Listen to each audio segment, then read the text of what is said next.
Stop serangan siber.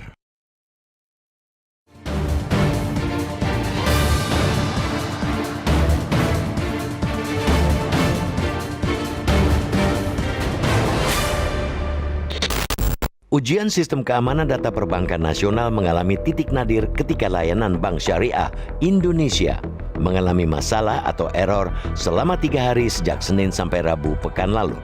Nasabah tidak bisa melakukan transaksi baik online atau offline.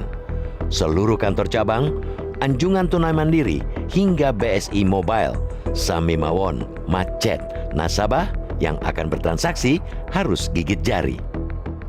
Meski layanan BSI kembali pulih pada Kamis 11 Mei lalu, nasabah masih dihantui perasaan galau akan ancaman yang diduga dari kelompok peretas spesialis ransomware Lockbit 3.0 yang mengaku telah melakukan serangan ke sistem layanan bank plat merah itu, sehingga membuat gangguan pada sistem perbankan BSI. Hal itu seperti diungkap akun Twitter Fusion Intelligence Center @darktracer atau darktracer_int. Dalam gambar yang diunggah Dark Tracer, hacker Lockbit 3.0 itu mengaku telah mencuri data pelanggan, informasi karyawan, dan sekitar 1,5 terabyte data yang diambil dalam sistem BSI.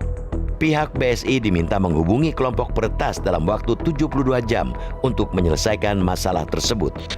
Data yang dicuri setidaknya 5 jenis, yakni 9 basis data yang terdiri dari data 15 juta nasabah dan karyawan. Data itu meliputi nama, alamat, informasi dokumen, nomor kartu, nomor telepon, dan transaksi. Jika BSI tidak menghubungi kelompok peretas sesuai tenggat waktu yang ditetapkan hari ini atau besok, maka seluruh data tersebut akan dibocorkan. BSI belum bisa menjelaskan penyebab gangguan, apakah diretas oleh hacker Lockbit 3.0 atau karena masalah teknis lain. Yang jelas, kata Direktur Utama PT BSI Tbk Heri Gunadi, sistem keamanan data BSI akan diperkuat.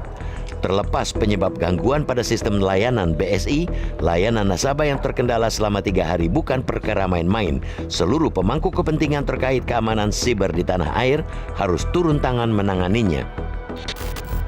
Nasabah jangan diombang-ambingkan informasi yang belum tentu valid kebenarannya di media sosial. Pasalnya, informasi liar itu akan menyebabkan kepanikan nasabah yang ujungnya akan merugikan bank tersebut, khususnya umumnya perbankan nasional. Nasabah memerlukan jaminan kelancaran dalam bertransaksi dan jaminan keamanan data nasabah. Terlebih, kehadiran BSI dianggap sebagai tonggak sejarah baru bagi perkembangan ekonomi syariah di Indonesia. Berdasarkan laporan The State of Global Islamic Economy, sektor ekonomi syariah Indonesia mengalami pertumbuhan yang signifikan setiap tahunnya, sungguh mengagumkan. PT Bank Syariah Indonesia Tbk lahir pada 1 Februari 2021. BSI merupakan bank hasil merger antara PT Bank BRI Syariah Tbk, PT Bank Syariah Mandiri, dan PT Bank BNI Syariah. Penggabungan tersebut diharapkan bisa menghadirkan layanan yang lebih lengkap, jangkauan lebih luas, modern, inklusif, dan memiliki kapasitas permodalan yang lebih baik. Jika benar terjadi peretasan data nasabah BSI dan kemudian diumbar oleh kelompok peretas, maka hal ini petaka bagi perbankan nasional. Sayangnya, Indonesia seperti terbiasa atau menganggap angin lalu perkara kebocoran data pribadi warga. Setidaknya ada 10 kasus kebocoran data dengan jumlah yang fantastis pada 2022. Mayoritas data yang bocor diduga berasal dari aplikasi milik pemerintah atau institusi negara. Presiden Joko Widodo sempat membentuk tim khusus untuk menyelidiki sekaligus membendung sepak terjang Bjorka, sang peretas.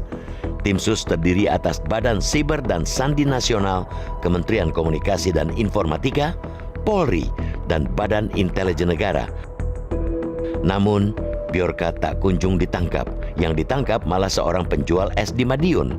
Akhirnya tim sus tak jelas juntrungan kerjanya. Kehadiran Undang-Undang Nomor 27 Tahun 2022 tentang perlindungan data pribadi masih sebatas macan kertas.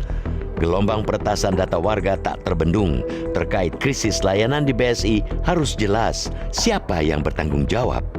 Tekad pemerintah menjadikan Indonesia sebagai pusat gravitasi ekonomi syariah baik di tingkat regional maupun global tentu hanya mimpi di siang bolong jika pemerintah gagal membenahi sistem keamanan data BSI dan perbankan nasional.